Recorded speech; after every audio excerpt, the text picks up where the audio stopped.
aujourd'hui, une petite capsule pour parler du thermomètre isotopique ou delta O18. Donc en fait, dans l'atmosphère, il existe deux isotopes de l'oxygène léger, O16, ultramajoritaire, et l'oxygène lourd, O18. Ces deux isotopes de l'oxygène entrent dans la composition de l'eau. J'aurai donc de l'eau légère avec l'oxygène 16 et de l'eau lourde avec l'oxygène 18. Au moment du cycle de l'eau et de l'évaporation sur les océans, l'eau légère va s'évaporer plus facilement que l'eau lourde. Dans les nuages qui se forment, je vais donc avoir un déficit d'eau lourde qu'on va noter delta O18, moins 10 pour 1000. Lorsque ces nuages se déplacent vers les pôles, la température diminuant, il va y avoir des précipitations, mais il va y avoir surtout une précipitation préférentielle de l'eau lourde, ce qui fait que le delta O18 va encore diminuer. Lorsque j'arrive au niveau des pôles, la neige qui tombe ne contient pratiquement plus de O18, et aujourd'hui, nous avons un delta O18 de moins 40 pour 1000 avec les températures actuelles.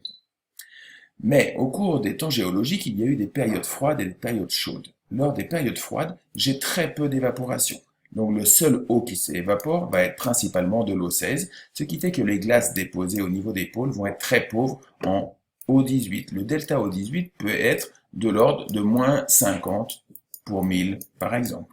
Par contre, en période chaude, l'eau lourde et l'eau légère vont s'évaporer, donc les glaces vont recevoir de la neige qui contient de l'O18, et cette fois-ci, je peux avoir un delta O18 aux alentours de moins 30 pour 1000.